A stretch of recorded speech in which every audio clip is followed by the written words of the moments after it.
والله نيمبوي يعني تكانا ما جيتس تيك توك راداب بدين بيخو لكن أما بنتي ديمتي خدير كيني خدير مرتو لا أنا أبليسي كان كيسلي شمرن براتي في اللي والله وادا بيدبو وركيتي جنستي ورقراه على قصري ثاني رابيتي انجرا مبودة دي سجي خنافو نجينا خنا إدلا ديوري كوا مالا فوي نموني أرب سودان شمرن غرابة دي تكاتي Viidiyoon kun namoota sadii fayyada. Namoota sadii kan baay'inni isaanii 3,000 osoo hin ta'in 300 caalan. Kanaafuu daddabarsuudhaan biraan gaasni jenna.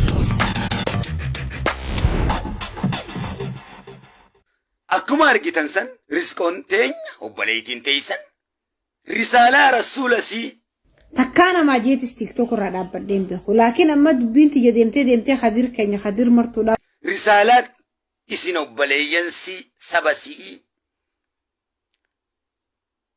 ajaja rabbal kariim ahad mootii isii uummatee nullee uummatee obboleeytii teenyaan yeroon gayu fuula keeysan duratti obboleeytiin teeysan riskoonis wallahi nin booye namni hedduunis ni booye namni gurguddaan hedduun ni booye waa'ee michiyyoo sanirraa dhugumatti michiyyoo nama marartu riskoon teenyaas riskoo amadiin baana kalee viidiyoo waraabdee teessasiin arga yiitu gooteen na bira ta'aa turte maqaa kee kabajamaadhaan maqaa jarrabbaa gadaatiin maqaa ogo guutuutiin maqaa rasuula kee kabajamaatiin maqaa ulamaa'ota rabbiitiin maqaa kiyya kabajamaanis adeemsatti jirtu sanirraa walaloolee sikkannina walaloo faa qara'ii waa hedduu si barsiifna waan akkasii uummataa qara'ii dhaabbachuudha qaba riskoo tolee kana gaa islaamummaa teenya xiqqeessinu hundi keessan islaamummaa teenya xiqqeessinu rasuulli isin hin mararu rasuula keessan isin mararu rasuula hoggaa xiqqeessinu isin hin mararu isin nuti ijoollee islaamaa taanee ijoollee rasuul taanee hamba irratti hoggaa rasuula xiqqeessinu warra rasuula arrabsuu irratti cifraa rasuula jala deemtu kana yeroo nuun ja'an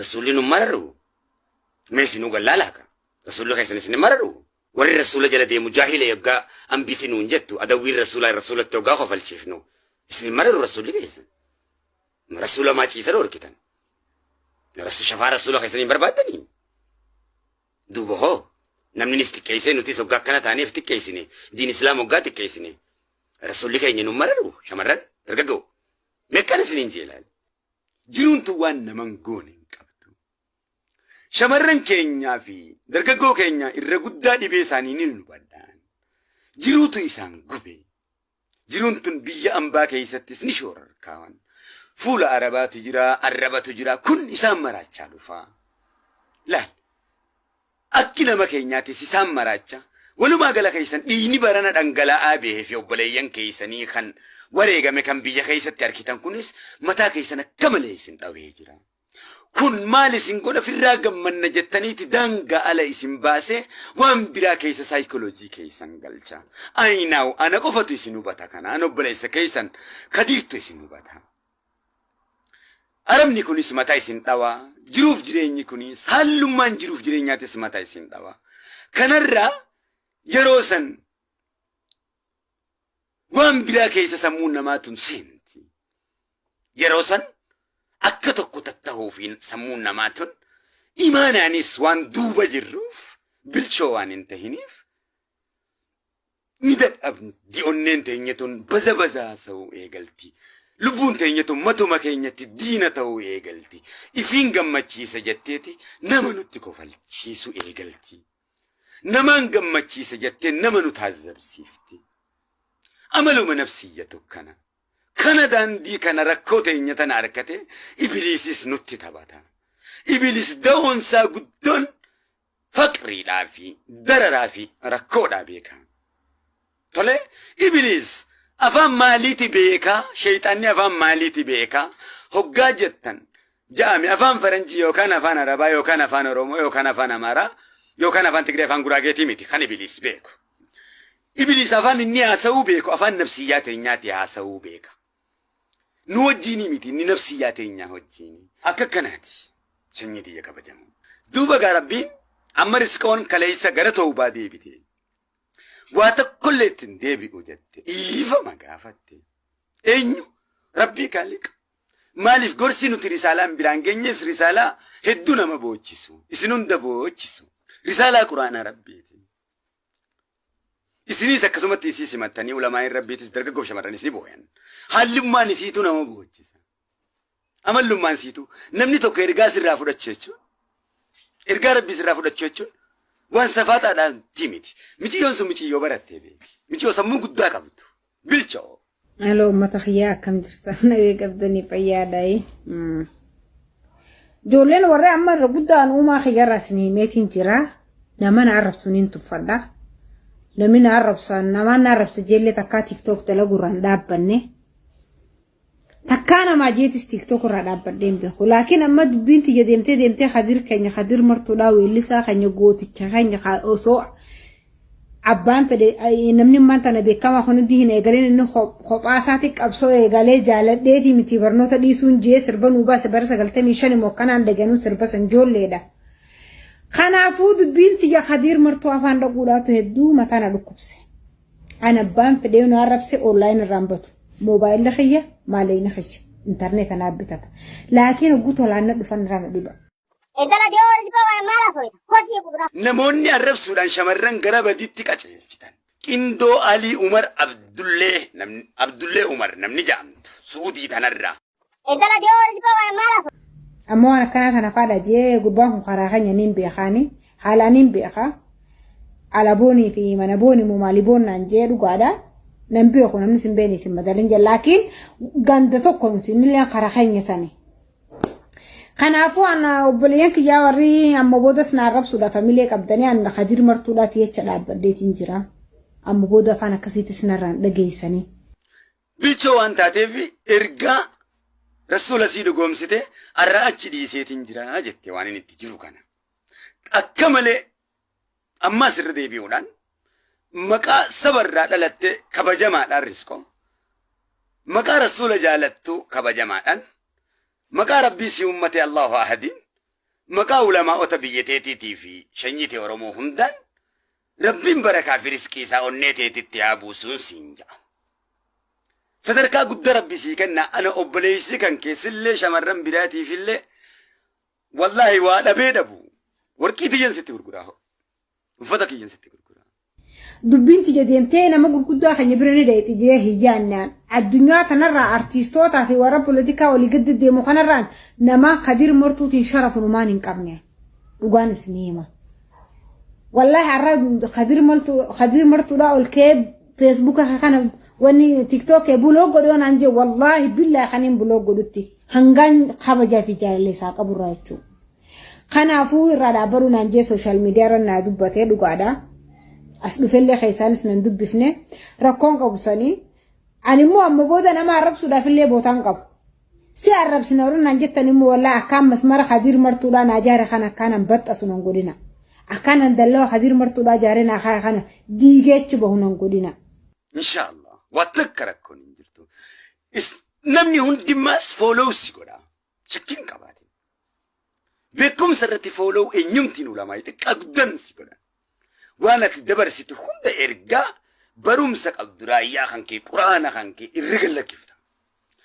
Namoonni maas arrabsitan. Khaleessa namaa osoo hin ta'in arra namatu laalama.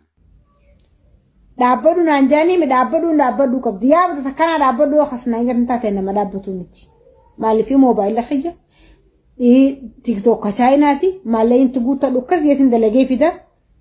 Laakiin hadir martuutii hedduu takka ganama kana hurkaadhaa toosiin naan bahe. Wallaahi billaahi sirba isaatiif isas walumaan bakka haaba waan jijjiiruun hin qabnu boo isa kana dhugaa rabbisan hin sinima Oromoon irra guddaa. Oromoon namni hadir martuun jaalan inni jira jee yaadu an hadir martuudhaan af bikka addaa qanaa qaba akka obboleessa hiyyi guddaadhaa tokkotti ilaala hedduu takkaan jaaladha hedduu takkaan kabaja. Laakiin na xuxxuutanii immoo akkaan itti deebiin an godhina ammallee laga saree sanitti. Laga saree sanarraa beetiin jira ammoo booda dhiise jee. Kanaafuu nageenaa kanna. Namoonni arrabsuudhaan shamarran gara badiitti qaceelchitan. Arrabsuudhaan gara badiitti ooftan. Ammallee yoo ta'e irraa dhaabbadha. Shamarran hundarraa qindoo namni jedhamtu. Qindoo Alii Umar Abdullee Umar namni jedhamtu Suudii tanarraa. Qindoo namni jedhamtu. Laal. Ashaangullittii tolchita. Ashaangullittii ilmaan Islaamaa arrabsitu. Tanammaas sheeka fakkaattu. obboleessa isii arrabsaa turte obboleettii itti riskoo mee sammuu teetiin ilmaan islaamaa arrabsuun maali jiitii gaafadhu hoggaa'eef gaafatti shayxaanaan akka hogganamaa jirtuu fi ati sammuu faaruu burqisiisuu fi beekumsa burqisiisuu hin dandeenye tan hadiisan qabne barmiila duwwaa arraba burqisiisuu dandayu ta'uudha nama biraatiin sammuun keetuu deebi'ii sii kennaa jechuudha. Ashaangullittii tokko gallakkisa. Obboleessa kee jaaloo juus laali waan inni dalagu. Waan nama barsiisu. Jaaloo juus ashaangullitti tolcha. Jaaloo juus irraa fakkeenya fudhadhu. Kanaafuu ana obboleeyyan kiyyaa warri amma boodas na arrabsuudha familie qabdanii ana Kadir Martuudhaati jecha dhaabbadheetiin jira. Amma booda afaan akkasiitis narraan dhageessanii. Si arrabsina warri naan jettan immoo wallaa akkaan masmara Kadir Martuudhaa naa jaare kan akkaanan baxxasu nan godhina. Akkaanan dallaa Kadir Martuudhaa jaare naa kaa kana diigeechu bahu nan godhina. Alaga saree sanarraa beetiin jira amma booda dhiisee jee. Ani obboleessi keessan kanumaan isinirraa eegaa. Sadarkaa gurguddoo isin yaa kennu babbareeddoo aadatiyyaa. Akka kanaati. Kanuma warroottan akka isheetti illeen ilmaan islaamaa taatanii waan akkanaan godhinaa. Obboleeyyan keessan ka kiristaana waan akkanaan godhan safuudha siin jaani. Laa ka waaqeffataan godhan. Isin maali? Kan obboleeyyan yan keessan isaanuu akkasi isin immoo kan dhugaa harkaa qabu kan nuura harkaa qabu nuura fitti dukkaneessee nuura jechuun barboora sul harkaa qabdanii quraan harkaa qabdanii barboo rabbii Allahu nuura samaatu alard deebar qulqulluu sharii kan qabne sharafan qabne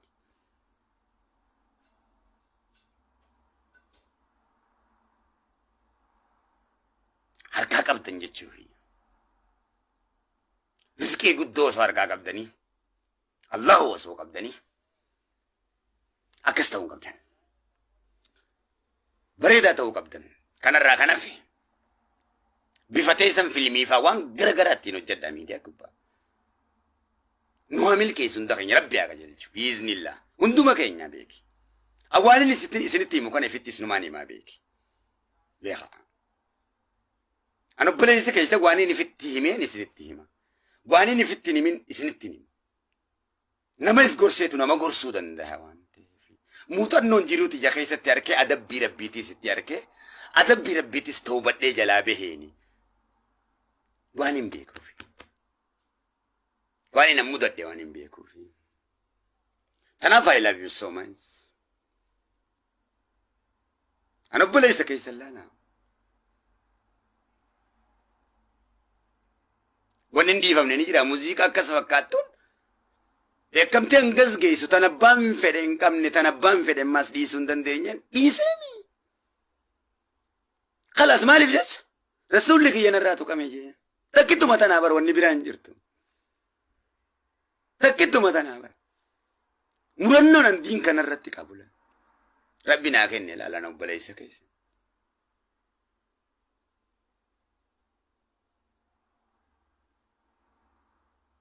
Isinis murannoo akkasii qabaadhaa diin irratti ilaali. Murannoon an qabu laali. Silaa yeroon gattaa'e immoo meeqa konsartii meeqatti godheeni keessattuu biyya alaa tanatti callaa hedduu saffaradhuuni. Yeroon amma aalama kanarra deemuuni kaleessa waa hedduudhaan itti isinii qabsaawaa ture malee maallaqa irraa sharafachaan turre silaa irraa beekadhu. Kana hunda ejjennootti fudhadheetiin eenyumti nu rasuula kiyyaa fi Allaahuu kiyyan caalu diin kiyyan caalu jee hunda caalchifadhe nigdiin kasaaraa hin qabne nigdii Allaahuu qofaa. Gaabbii takkaa fi sheenaa tokkollee hin qabu. Allahu akbar. Isin amala keessan gartee kan taane rabbii fi rasuuli hecha gadhiisuu wayi nu rakkifti. Kana. Akkana. Tun akkana. Love you so much. Bareedduu adatiyaa. Assalamu alaikum warahmatullahi wabarakatuh. Hanga ammaa cal jeetiin sin dhaggeeffachaa ture viidiyoo isin qindeessee baga nagaan dhuftaniin wajjin hanga ammaan kanaa turtan. Obboleeyyan kiyya kabajamtoota fi jaalatamtoota ilmaan Oromoo guutuu addunyaarra jirtan. Gorsi Kadir Martuudhaa namoota baay'ee bira akka gahuu fi namoonni baay'eenis akka isa dhaggeeffatanii waa irraa hubatan takkaahuu gorsa isaa kanatti fayyadaman viidiyoo hanga ammaan kanaa dhaggeeffattan kanarraa hubattan jeetin abdadha. Kabajamtootaa fi jaalatamtuu dhaggeeffattoota keenya viidiyoon kun namoota hedduudhaaf gorsa ta'a jeetii yaada. Waliif daddabarsaadhaati. Namoota baay'eedha namoonni haala obboleettii teenya riskoo kanaan intarneeta kana gubbatti waa baay'ee laaqaa jiranii isaan biraan akka geessanii of yaadachiiftan kabajaan isin gaafanna waan hanga ammatti nu waliin turtaniif hedduu galatoomaa isin jenna.